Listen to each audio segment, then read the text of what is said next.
Alors beaucoup d'entre vous se posent la question qui peut susciter, en tout cas chez certains d'entre vous, la grande question existentielle de la légalité.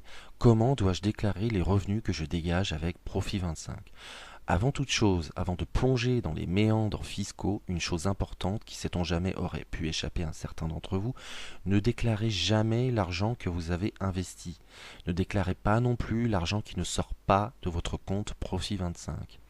Un autre facteur concerne la prime à l'emploi. Avec une activité salariale ou non en parallèle de Profit 25, votre prime à l'emploi va passer à l'as si votre plafond annuel dépasse, en tout cas pour une personne célibataire, 16 251 euros. 32 498 euros si vous êtes marié ou lié par le Pacs. Si vous avez des enfants, vous disposez d'une majoration de 4 290 euros par enfant. Pour les contrevenants, nous vous avons mis en place un texte de loi assez révélateur. Nous n'allons pas le lire sur cette vidéo, nous n'allons pas vous le lire parce que c'est relativement long, hein. Par contre, je vous conseille de faire dans la légalité, de bien déclarer vos revenus, vos gains Profit 25 dès que vous les sortez évidemment du support et que vous avez déduit dessus évidemment votre investissement initial. Donc voilà, nous allons revenir plutôt directement à Profit 25. Mais lisez le texte, vous allez voir qu'il se trouve l'arsenal répressif renforcé, les nouvelles mesures d'enquête, la création d'un procureur financier. C'est plus à l'échelon d'entreprise, mais ça peut aussi rejoindre le particulier. Donc n'hésitez pas à lire ce texte. Voilà, nous allons vous en dispenser pour cette vidéo car il est relativement long. Donc, mais revenons plutôt sur Profit 25. Sachez que le support est enregistré au registre du commerce et que, comme vous, celui-ci paie des impôts et des charges et également, comme toute entreprise sérieuse, celui-ci déclare en toute transparence son activité. Pour les petits malins d'entre vous qui pensent ne rien déclarer, sachez que le support maltais déclare tous les revenus de la société et que vous en faites partie, car ce n'est pas votre voisin qui vous rapporte vos bénéfices. Pour faire simple, quand vous êtes inscrit, vous remplissez le formulaire, votre nom, prénom, etc. On est d'accord?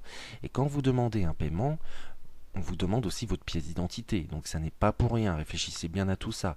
Profit 25 doit justifier de ses bénéfices, mais également avec qui ceux-ci sont partagés. N'oubliez pas que Profit 25 est une société franco-espagnole. Maintenant, rester dans la légalité, c'est la meilleure marche à suivre de toute façon.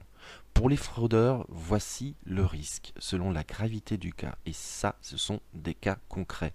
Votre centre des impôts peut vous réclamer jusqu'à 3 ans de fausses déclarations ou d'absence de celles-ci.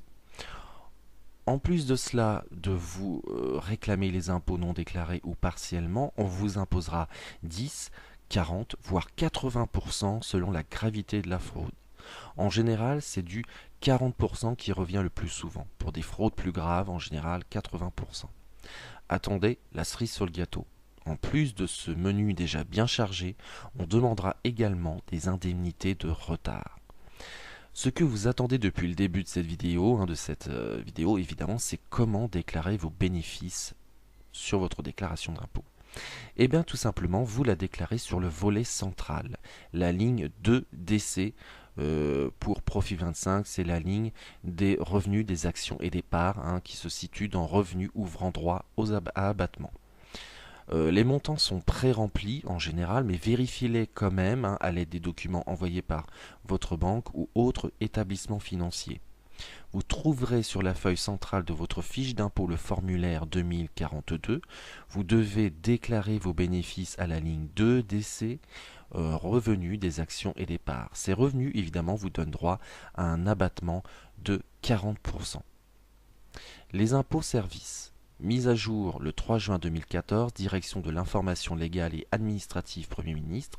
Je vous donne les coordonnées par téléphone, le 0810 impôt 0810 467 687 si vous voulez plus d'informations sur vos gains et la déclaration de ceux-ci. Coût moyen 6 centimes d'euros la minute hors coût d'interconnexion éventuelle de votre opérateur. Du lundi au vendredi de 8h à 22h et le samedi de 9h à 18h hors jour férié. Vous pouvez aussi les contacter par courriel, poser une question à partir du site impôts.gouv.fr, accès formule de saisie, vous avez le lien directement ici. Et vous voilà maintenant complètement informé sur la fameuse question fiscale.